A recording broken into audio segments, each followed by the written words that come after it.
estive aqui com a gente. Mito, herói, são muitas as definições que costumam acompanhar o nome de Ayrton Senna. E ele justificou cada uma delas durante 2 décadas de carreira no automobilismo.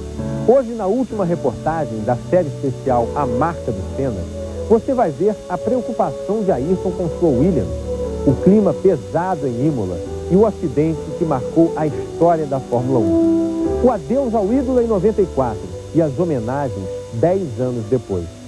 Ayrton Senna da Silva, um personagem que ultrapassou os limites do esporte e virou referência na história do Brasil.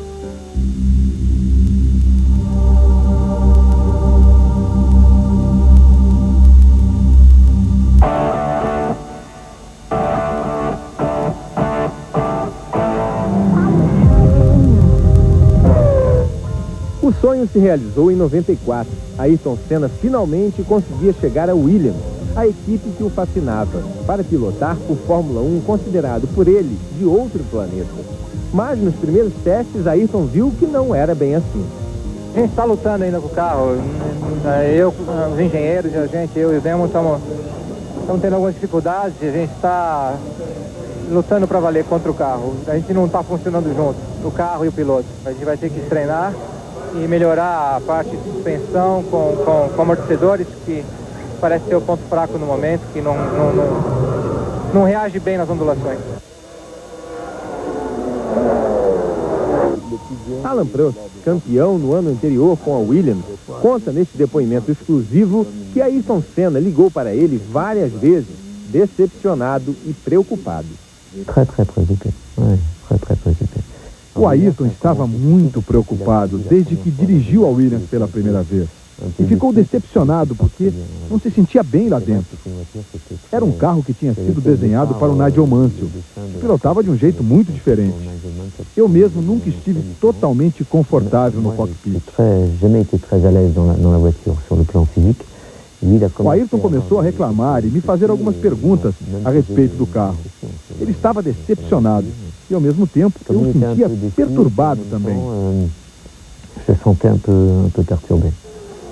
No GP do Brasil, que abria a temporada, Ayrton rodou na tentativa de alcançar a Benetton de Michael Schumacher e deixou o caminho livre para a vitória do alemão.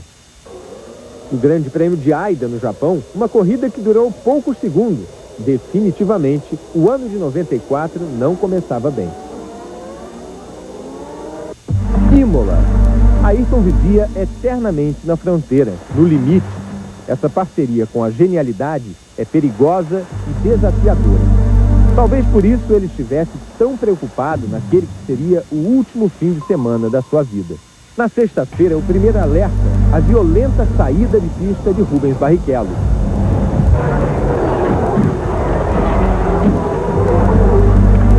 No dia seguinte, outro acidente e a morte do austríaco Roland Ratzenberger. Uma imagem que abalou Ayrton Senna. O domingo amanheceu amargo em Imola, um clima tão estranho quanto o ritual de Ayrton no box da Williams. Uns falam em pressentimento, outros em preocupação. Pela primeira e última vez, Ayrton Senna tirou seu capacete no grid de largada. O que pensava, o que sentia, perguntas que não teve tempo de responder. Na largada, outro susto. Na ponta, Schumacher vem por fora. Fica parado, batida. E uma tensa fila indiana atrás do safety car por 5 voltas. Bandeira verde, lá vai Senna, é o primeiro. Na relargada, quando começou mais uma corrida de Ayrton Senna da Silva, a torcida estava pronta para as inesperadas façanhas do tricampeão, para as ultrapassagens arrojadas, os duelos. Só não estava pronta para a trajetória desorientada da Williams em direção ao muro na curva Tamburello. Senna bateu forte.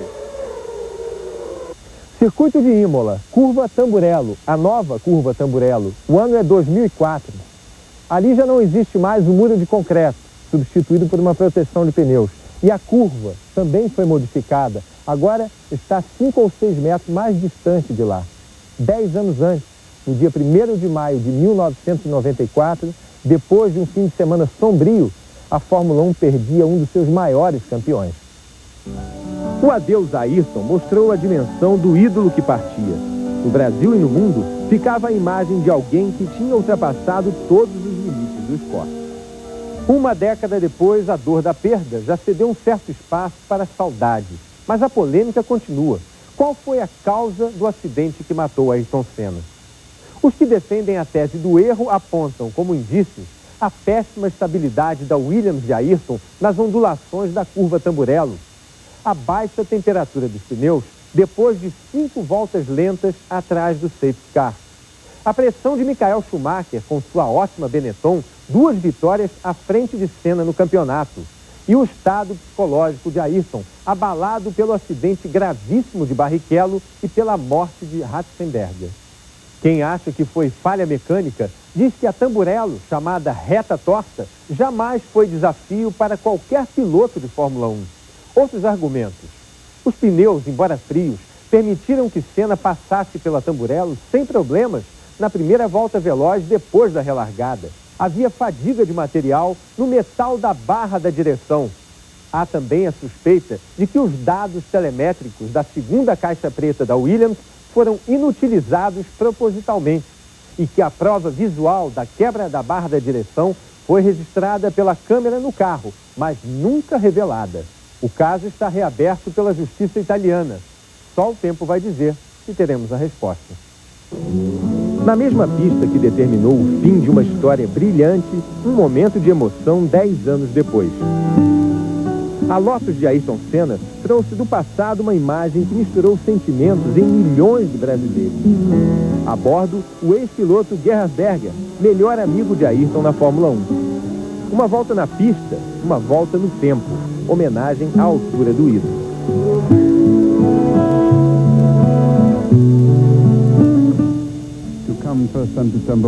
Voltar à curva Tamburello, onde eu quase morri em 89, e onde o Ayrton morreu, e ver os comissários que salvaram minha vida, que tentaram salvar a de Ayrton, alguns deles ainda estão lá. Esse foi um momento muito emocionante. Me fez lembrar dos anos 80, quando dirigíamos um carro como esse. Eram carros para homens de verdade.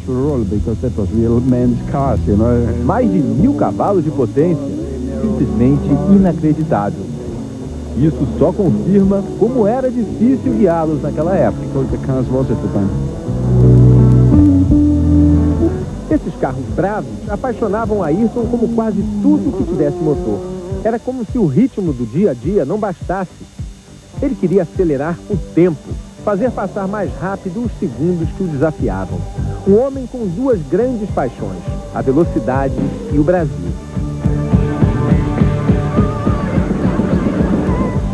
A relação de Ayrton Senna com o Brasil não era de um patriotismo forçado, piegas, era de orgulho, um orgulho exibido de várias maneiras, às vezes, mesmo fora das pistas, em companhia da velocidade. Este aqui é um caça F-5 da Força Aérea Brasileira. Um avião quase igual a este, Ayrton Senna viveu uma experiência que nenhum carro de Fórmula 1 poderia dar.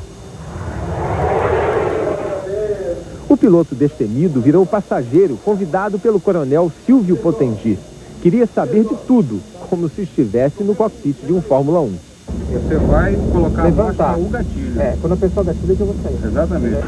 No circuito de Jacarepaguá, Ayrton Senna fez a reta mais veloz de sua vida, a 1.100 km/h. E em frente às arquibancadas, nós puxamos, colocamos o avião na vertical e saímos rodando num túnel vertical. 20 mil pés, inclinamos o avião, digo, Ayrton, dá uma olhada agora no teu autódromo lá embaixo. Aí vira aquele pontinho pequeno. E ele disse, olha, nunca passei numa reta tão rápido, agora eu sei o que é velocidade. A aceleração do avião é uma coisa incrível, potência. O carro de Fórmula 1 é um brinquedinho perto disso aqui. Desde pequeno, Ayrton Senna teve uma relação especial com os segredos do espaço. Adorava os filmes de National Kid e depois virou um aficionado por aeromodelos. Talvez aquela imensidão azul lhe desse um sentimento de liberdade. O céu capaz de entender um ser humano que não suportava limites. Alguém que rompeu as fronteiras do esporte para escrever com a própria vida o roteiro de um filme que foi gravado durante muitos domingos. Domingos repletos de magia.